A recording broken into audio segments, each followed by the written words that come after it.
The observation deck of the Galactic Council Station was filled with aliens of every shape and color. Some had tentacles. Others had scales or exoskeletons. A few floated in special containers filled with liquid methane. They all gathered to watch the humans fail. Captain Daniel Porter stood in the center of a large room with 4 other humans.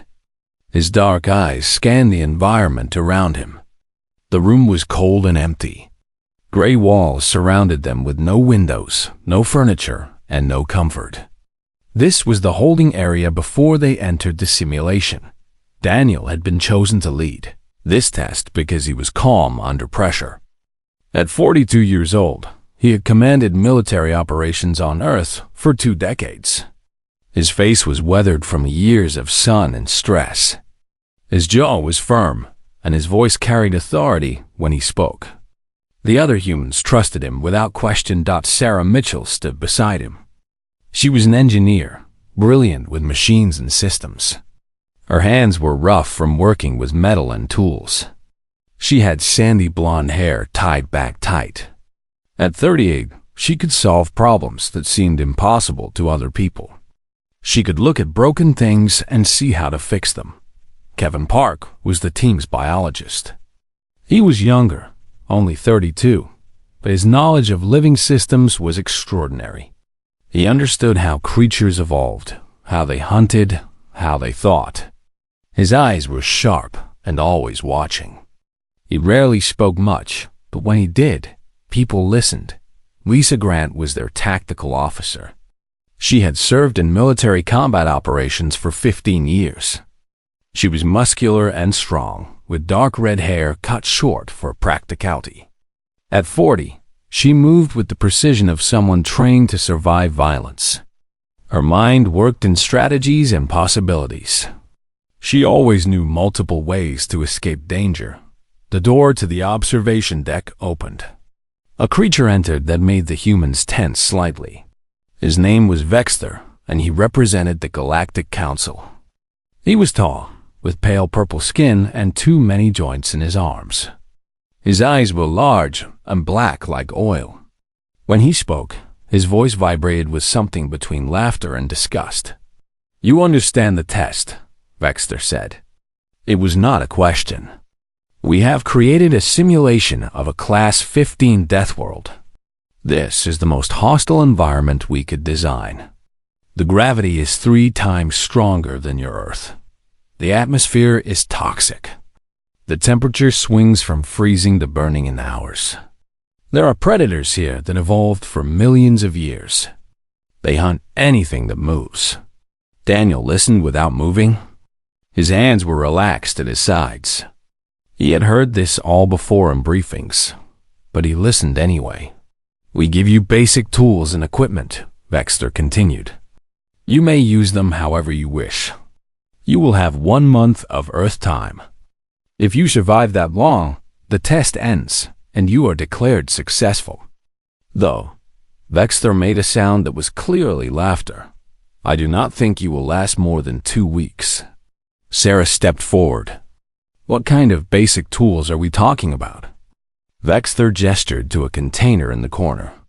"Metal, wire, cloth, simple cutting tools, fire-starting materials, water purification tablets, and a computer terminal connected to a database with general information about the planet.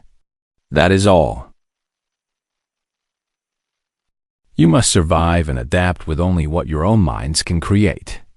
Kevin looked at the container, calculating. His lips moved silently as his brain ran through possibilities. "Any questions?" Vexter asked, though his tone suggested he did not actually want answers. "Yes," Daniel said calmly. "After we survive the month, can we request increased difficulty?" Vexter made a strange clicking sound. "You can request anything you want. But why would you? The simulation is already designed to be impossible. You would not survive an increase." "We'll see," Daniel said. The humans were led into a preparation chamber. They were given the basic equipment and a single day to plan before the simulation began. They spread everything out on a stone floor and began to work. Sarah examined every tool. She touched the metal, felt its quality, and started planning what could be built. She sketched designs on a small piece of cloth with a pointed stick and ash. She could make water collectors, shelters, traps. The tools were limited, but her mind was not. Kevin studied the database on the computer terminal. He read about the planet's creatures. He learned their hunting patterns, their food sources, their territories. He made notes in his mind. The predators were dangerous, yes, but they were not random. They followed logic. They had weakness. Every creature did. Lisa walked back and forth, her tactical mind working through scenarios. She visualized the terrain, the hazards, the places where humans could defend themselves. She thought about movement, speed, and positioning. She thought about how to turn the planet's dangers into advantages. Daniel sat quietly, watching his teamwork. He did not doubt them. He had chosen each person because they were the best at what they did. And more than that, they were people who did not give up. They faced problems and solved them. They looked at impossible odds and found a way through. As the day passed, something strange happened. The humans did not become afraid. They became excited. Their minds worked faster. Their energy increased. They began to talk to each other, sharing ideas, building on each other's thoughts. They started to laugh a little, not because they thought the challenge was easy, but because they had a challenge to face. That night, as they sat in their preparation area, Sarah looked at the others. "We're going to surprise them," she said. "We're going to do more than surprise them," Kevin added quietly. "We're going to show them what humans can really do." Lisa nodded. "We survive. We adapt. We keep moving forward." Daniel looked at each of them. "No matter what happens in there, we face it together. We don't leave anyone behind. We don't give up. We find a way through." The next morning, the simulation chamber activated. The humans felt a shift in gravity. The air around them became thick and hard to breathe. The temperature dropped suddenly. And in the distance, they heard the sound of something large moving through the darkness. The test had begun. Behind the observation glass, Vexter and the other council members watched. They were already counting down the days until humanity's failure. They had no idea that they were about to witness something that would change everything. The first 3 days in the simulation were brutal. The gravity alone made simple movements exhausting. Every step felt like walking underwater. The air was thick and burned in the lungs. The predators came at night, drawn by sound and heat. The humans had no sleep, only constant alertness and survival. By day 4, they had created their first shelter. Sarah had built a basic frame from the metal strips, reinforced it with stones, and covered it with cloth to block the toxic air. It was not comfortable, but it kept them alive. Inside, the air was still bad, but breathable. Outside was death in every breath. Kevin studied the creatures that attacked them. He watched their behavior, their patterns, their hesitations. He discovered something important. The predators avoided certain areas. Why? He pushed further into his research. The answer came from the database. Some plants produced a smell that hurt the creature's sensitive skin. Kevin showed the others where to find these plants and how to crush them into a repellent. Lisa organized everything. She created a watch rotation. She planned escape routes. She set up perimeter alarms using metal pieces that would clang if something heavy passed through. She designed the shelter so they could defend it or escape from it quickly. Every decision was tactical. Every movement served a purpose. Daniel did something that the others did not do alone. He kept them together. When Sarah wanted to give up because the engineering seemed impossible, Daniel reminded her of what they had already done. When Kevin was exhausted from studying endless creature data, Daniel made him rest. When Lisa was stretched too thin, Daniel took some of her watches.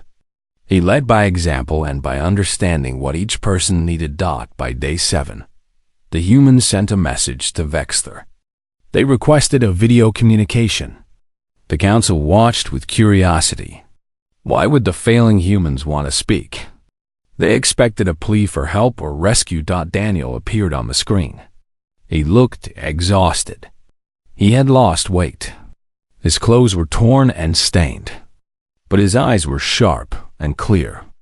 "We have survived the first week," Daniel said simply. "We have shelter, water, food sources, and animal deterrent. We understand the predator patterns. We have mapped the safest territories. We want the difficulty increased." There was silence in the council chamber. Then Vexter made his clicking sound again. Laughter. Pure laughter. "You are starving and exhausted, and you want it harder?" Vexter asked. "This is amusing." "Very well. We increase the difficulty. You will have half the resources you currently have access to. I am removing half your stored water and half your raw materials. The predators will be made more aggressive. And we add catastrophic weather, electrical storms, pressure waves that can break bones, wind speeds that will flatten structures. Let us see how long you last now." The screen went dark. Daniel looked at his team. They knew what this meant. Everything they had built, everything they had planned, would need to be completely redesigned. Their water supply was halved. Their building materials were cut in half. Their safety measures would not be enough against stronger predators and deadly weather. For a moment, nobody spoke. Then Sarah started laughing. Real laughter.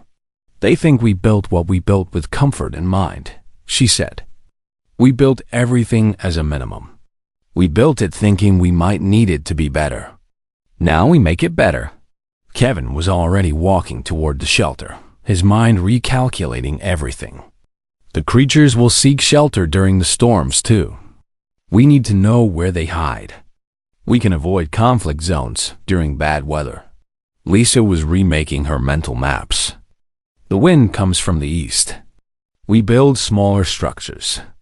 We build low. We use the terrain as protection. When storms come, we have multiple positions. We never let them trap us." The next 7 days were harder than the first 7. The team was hungry. They were exhausted. The electrical storms came without warning. The wind was violent enough to tear apart anything not firmly anchored. One night, a predator broke through their first defense line. It was larger than they expected and more aggressive. Lisa engaged it with a metal staff that Sarah had crafted. Kevin threw the plant deterrent, mixing it with other compounds to make it stronger and more irritating. Sarah was already building a barrier behind them to create a defensive position. Daniel moved with purpose, coordinating everything, making sure nobody faced the creature alone. They did not kill the predator. Instead, they drove it away. They learned something important. These creatures could be hurt. They could be made uncomfortable. They could be forced to choose easier hunting elsewhere. As the second week ended, something unexpected happened. The humans encountered a cave system. Inside the cave, there were glowing minerals. Kevin realized these minerals could be used for light and possibly energy. Sarah began designing tools that could extract and use them. Lisa saw the cave as perfect shelter from the weather.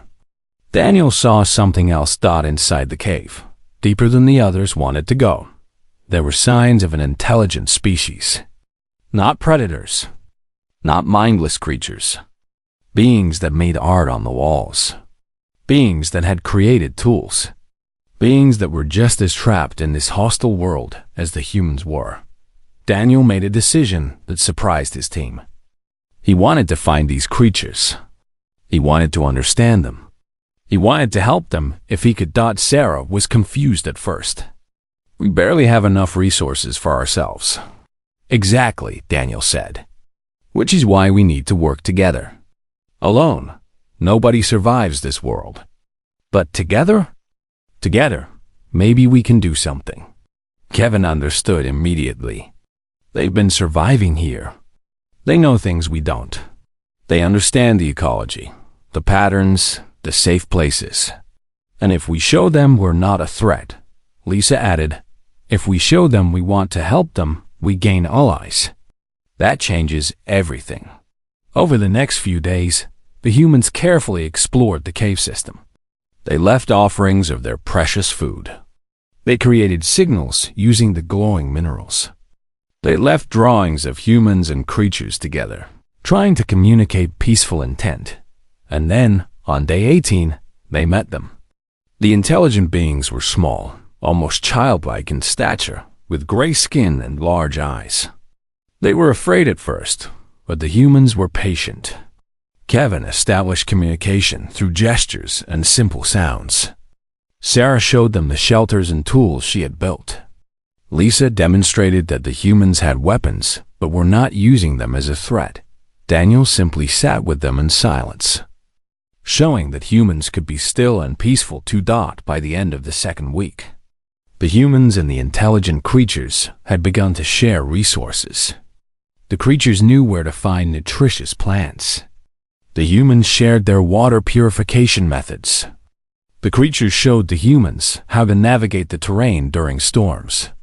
The humans shared their shelters, thought it was not an alliance built on fear or desperation.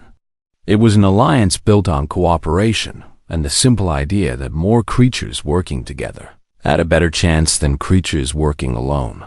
When the humans sent their next message to Vexter, they were stronger than they had been. Their food was better. Their shelters were improved. Their knowledge was expanded. They looked almost healthy. "We have completed 2 weeks," Daniel said to the camera. "We have survived increased difficulty. Our resources are limited, but we are not starving. Our defenses work. We request another increase in difficulty." Vexter stared at the screen in shock. The human was not asking to stop. He was asking for more. And impossibly, he looked like he might actually mean it. Vexter increased the difficulty to Class 18. This was the maximum the simulation could handle. He did it out of spite and certainty that this would finally break the humans. He was going to watch them die. The ground began to shake without warning. Earthquakes, not gentle tremors, but violent, devastating earthquakes that cracked the earth and sent fissures spreading across the landscape. The predators went mad from the vibrations. They attacked anything in sight, driven crazy by the disturbance. The weather became worse.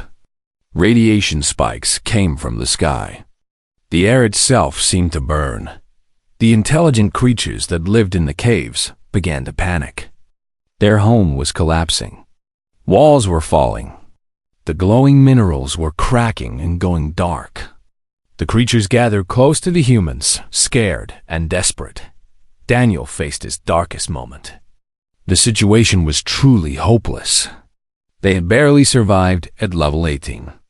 Now they were trying to survive, while also protecting another species that depended on them. It seemed impossible, but impossible was relative to humans. Daniel made a decision that shocked his team.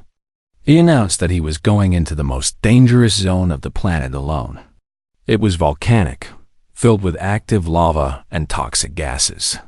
But he had realized something from studying the database. The radiation spikes seemed to come from a specific location. If that location was the radiation source, maybe it could be controlled. Maybe it could be stopped. "You can't go alone," Sarah said immediately. "You'll die." "I probably will," Daniel answered. He was not trying to sound brave.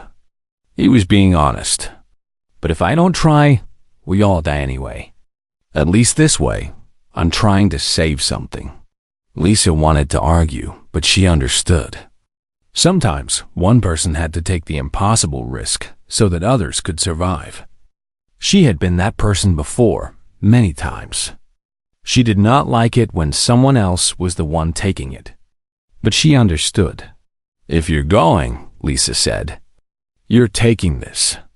She handed him a metal staff and a container of the plant deterrent, now mixed with other compounds to make it stronger. And you mark your path. We will track you. If you send a signal, I'm coming to get you out. Team or no team. Daniel took the staff and the container. He did not argue. He knew Lisa meant every word. Sarah grabbed his arm. Come back, she said simply. We need you. Daniel left at dawn. He walked toward the volcanic zone while his team worked with the intelligent creatures to create emergency shelters. The ground shook beneath him. The air burned his lungs. Predators attacked twice. He used the staff and deterrent to drive them away. He was bleeding from multiple wounds when he reached the radiation source. It was not natural. It was a machine. An ancient machine, buried deep in the planet's core, buried for so long that the planet itself had grown around it. And it was dying, breaking down, which was why the radiation was leaking out. He could not fix it. He was not advanced enough.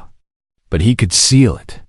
He could use metal and rocks and the plant compounds, chemically changed, to create a barrier. It would not be perfect, but it would reduce the radiation by maybe 60%. It took him 6 hours of non-stop work. His hands were burned. His body was screaming in pain. But he did it. Then he sent the signal. Back at the shelter, Sarah was working on a different problem.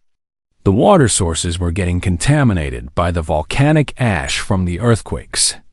She could boil water, but the fuel was running out. She could use the plant materials, but they were also damaged by the volcanic activity. Then she had an idea that was completely crazy. She mixed the plant material with the ash, added water, and exposed it to controlled heat. The combination created a filtering compound.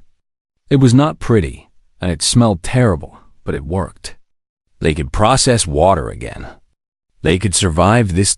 Kevin was analyzing the predator behavior during the earthquakes. He discovered that the creatures were seeking shelter in deep underground caves below where the earthquakes affected them. He realized that the intelligent creatures they were protecting knew about these caves. The intelligent creatures could be the key to survival. He worked with them to understand which caves were safe and which were not. Lisa monitored Daniel's signal. She watched his progress moving toward the volcanic zone. When his movement stopped, she prepared to go after him. But then he sent another signal.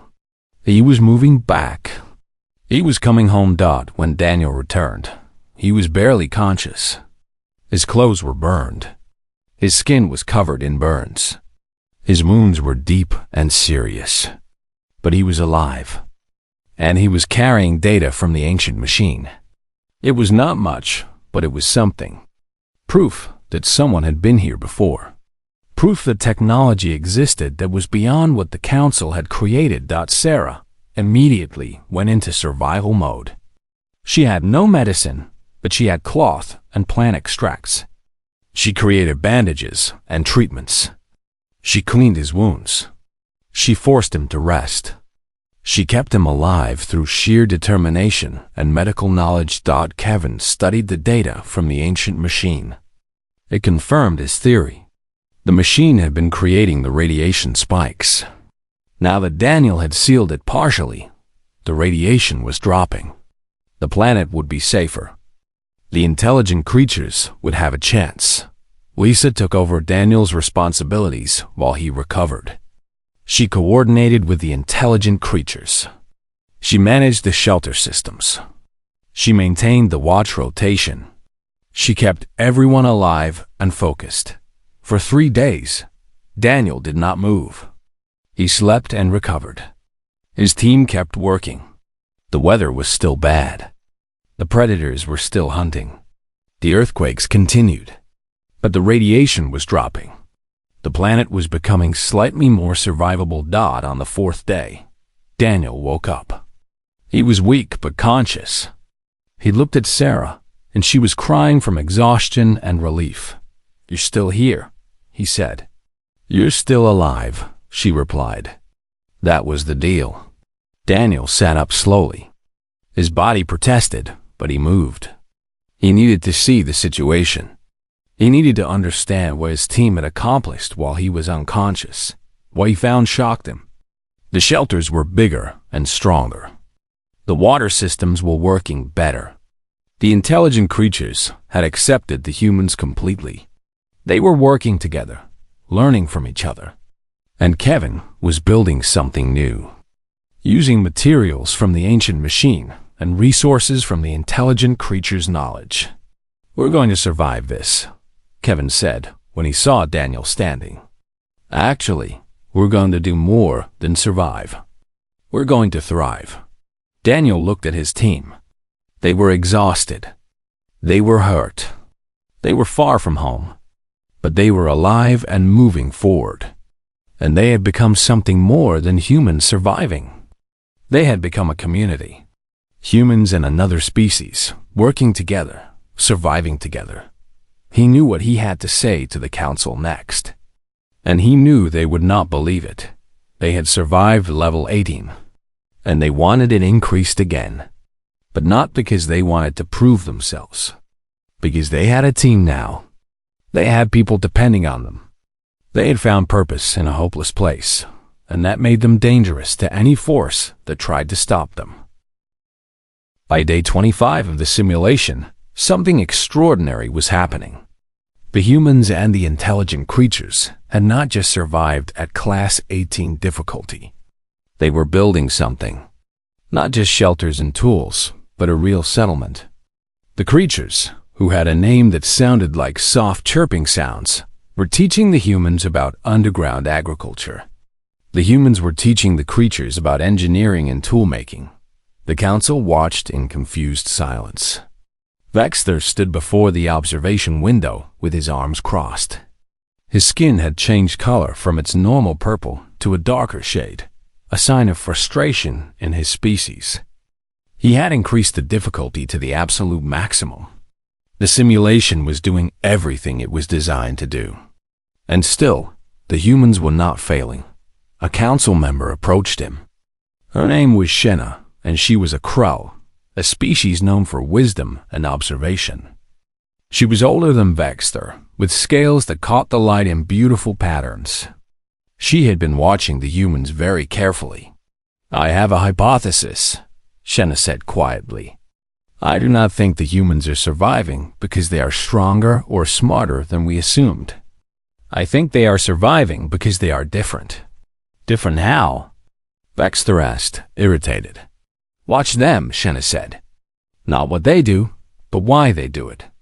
The human Daniel entered the volcanic zone. By logic, this should have killed him. It nearly did. But he went because he realized that his survival and the creature's survival were connected. He risked everything because someone else needed him to try. Vexter made a dismissive sound. "That is foolishness. Survival means protecting yourself first." "To them, it does not," Shenna continued. "To humans, survival means protecting the group, the team, the community. They think in terms of bonds and connections. When one of them was unconscious, the others did not consider leaving him or abandoning him. They protected him and worked harder. This creates a force that your simulations did not account for." She pointed to the screen showing Sarah and Kevin working together, designing something new from salvaged materials. "Look at their engineer and their biologist. She provides the technical capability. He provides the understanding of how things live and grow. Together, they create solutions that neither could make alone. They complement each other. This is their strength." "They will still fail," Vexter said, but his voice was less certain. "Perhaps," Shenna said, "but I do not think so. I think we are watching something that evolution gave to humans that we expected them not to have. Not stronger claws, not faster reflexes, not better thinking, but something we have lost or never developed. They hope, they believe, and more importantly, they believe together." On the surface of the simulation planet, Daniel was recovering. His burns were healing. His strength was returning. The intelligent creatures, who the humans had started calling the Keth, brought him food and sat with him while he rested. One of the younger Keth, barely more than a child, climbed onto his lap and made soft chirping sounds. Daniel stroked the creature's head. "We're gonna make it," he said, though the Keth could not understand words. "All of us. We're gonna survive this." Sarah approached and sat beside him. "Day 28 tomorrow," she said. "2 more days, and we've completed the simulation. We could stop. We could call it a victory. Do you want to stop?" Daniel asked. Sarah looked at the settlement they had built, at the Keth working alongside the humans, at the gardens they had created, at the water systems and shelters and tools. "No," she said. "I want to know if we can really do this. If everything we've done here means something beyond a simulation, then we ask for the final test."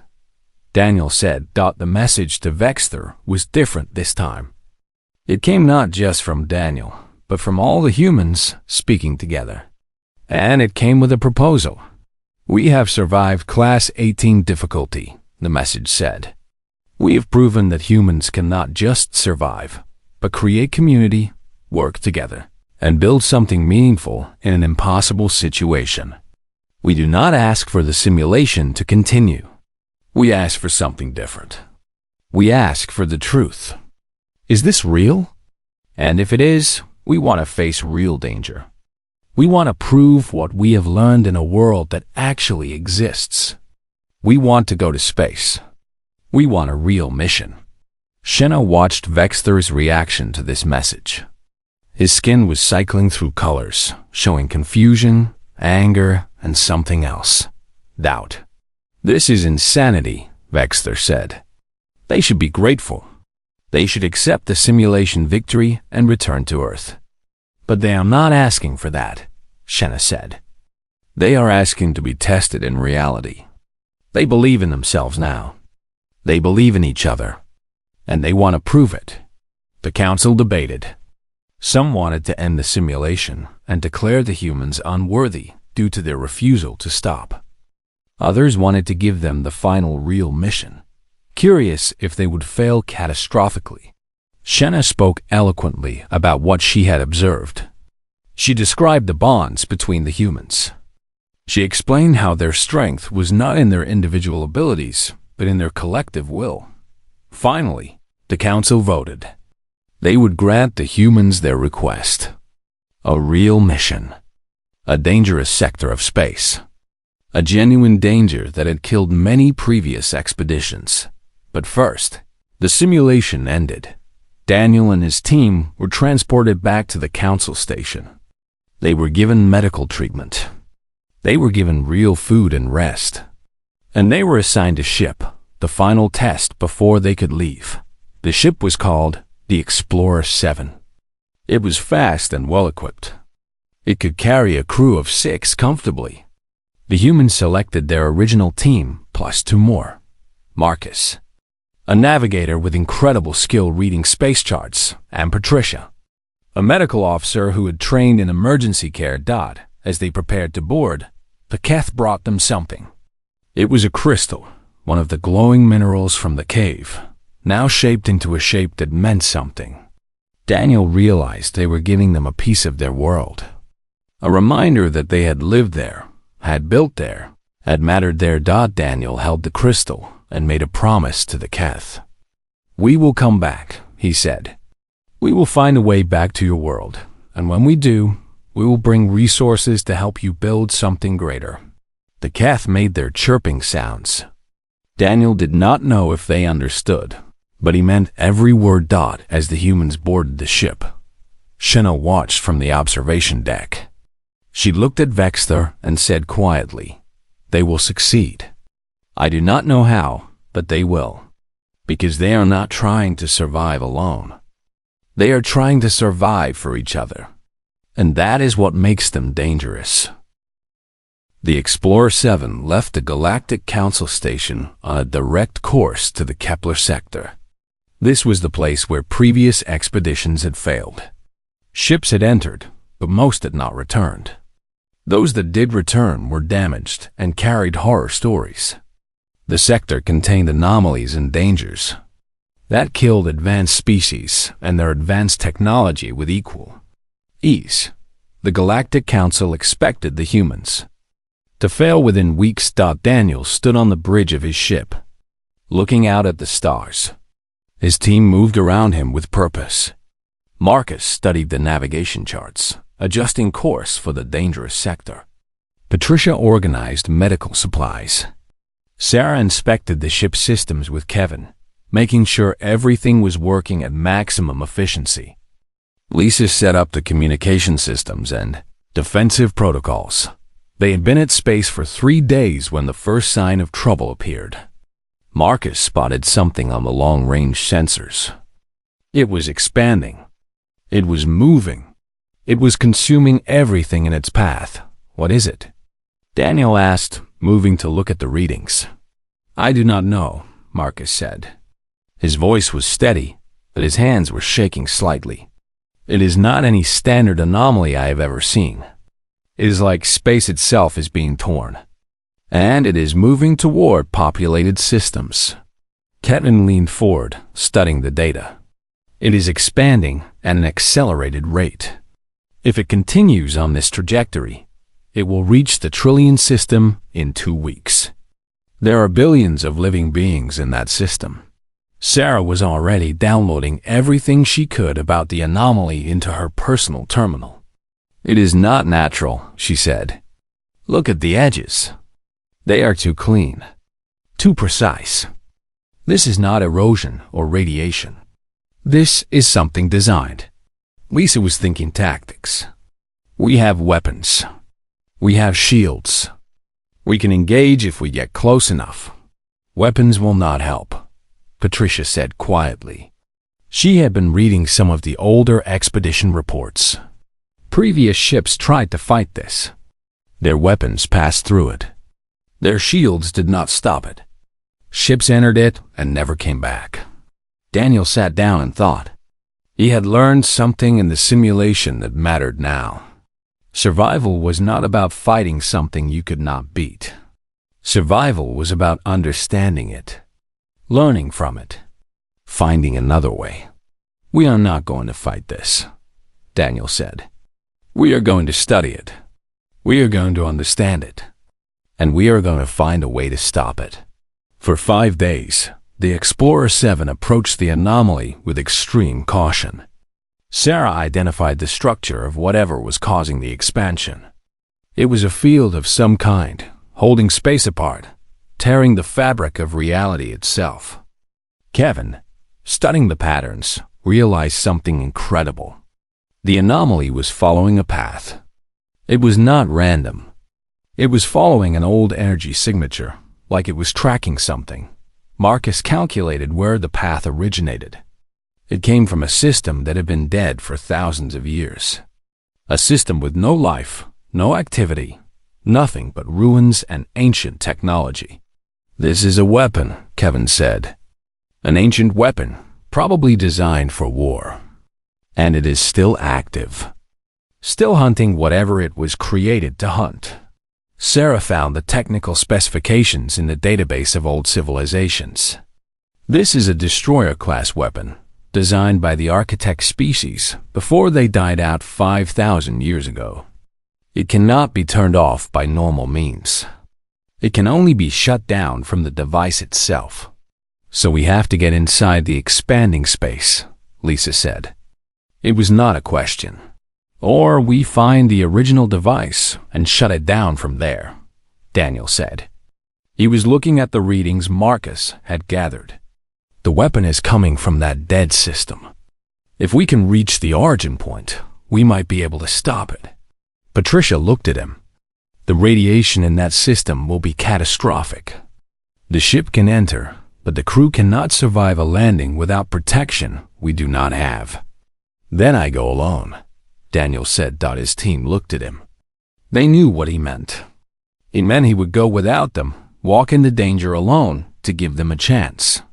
We did not come this far to leave you behind, Sarah said. If you go, we find a way to go together. Or we find a way to make suits that can protect us, Kevin said, already thinking. The materials in this region of space, they have properties. If we analyze them, if we understand how they work, we might be able to create protection. For 3 days, the team worked harder than they had worked anywhere. Sarah designed protective suits using salvaged materials from the ship and advanced alloys from the anomaly region. Kevin studied how the ancient technology worked, finding the principles that allowed it to function. Lisa coordinated everything, managing time and resources. Marcus calculated the exact entry point and course. Patricia prepared medical equipment for what might come next. On the 4th day, they were ready. The Explorer 7 entered the expanding anomaly. The ship shook and twisted as the walls of torn space pushed against it. For a terrible moment, everyone thought the ship would be destroyed. But Sarah's modifications to the shields held. They created a pocket of stability, allowing the ship to move through the destruction. They reached the dead system. The planet that had once been home to the architects was now a graveyard of ruins and radiation. But the weapon device was still there, buried deep in the largest ruin, still active, still destroying. Daniel, Sarah, Kevin, and Lisa went to the surface in protective suits. Patricia stayed with the ship, ready to pull them out if something went wrong. The radiation burned around them. The suits protected them, but they could feel the heat trying to get in. They walked through the ruins of a civilization that had once been powerful enough to create a weapon of this magnitude. They found the device buried in a chamber of stone, an ancient metal dot. It was magnificent and terrible, complex beyond understanding. A machine designed to destroy worlds, and it had been operating without control for thousands of years, growing more dangerous, hungrier, consuming everything. There, Kevin pointed to a central core. That is the power source. If we can shut it down from inside, we can stop the expansion. Sarah moved toward the core. Her hands were skilled and precise. She had no idea what she was doing, but she had spent weeks in a simulation learning to solve problems with limited knowledge. She began to disable the connections carefully, systematically, like she was taking apart a puzzle. Lisa stood guard, watching for any automated defenses. Daniel supported Kevin as he worked to disable the control systems from the outside interface. One wrong move, and the entire device would overload. It took hours. Patricia watched from the ship, unable to help, unable to do anything but wait and hope. Finally, the device went dark. The anomaly stopped expanding. Then it began to collapse inward, the field of torn space folding back on itself, repairing the damage it had done to reality. Space screamed as it healed. The team ran back to the ship. Patricia lifted them just as the ground beneath them collapsed. The Explorer 7 shot upward and outward, escaping the collapsing anomaly, watching as the weapon device destroyed itself, exploding into nothing. Finally silenced after 5,000 years of hunger, they emerged into normal space, alive and victorious. The message they sent to the Galactic Council was simple: anomaly eliminated. Sector is now safe. Returning to Council Station. When they arrived, the Council was waiting. Vexter stood at the observation window, his skin cycling through confused colors. Shenna was beside him, having expected this outcome all along. The anomaly is gone, Vexter said in shock. The record show was eliminated from within. You went inside. You should have been destroyed. We adapted, Daniel said. We studied the problem. We worked together. And we found a solution. Shenna stepped forward. The Council must now make a decision.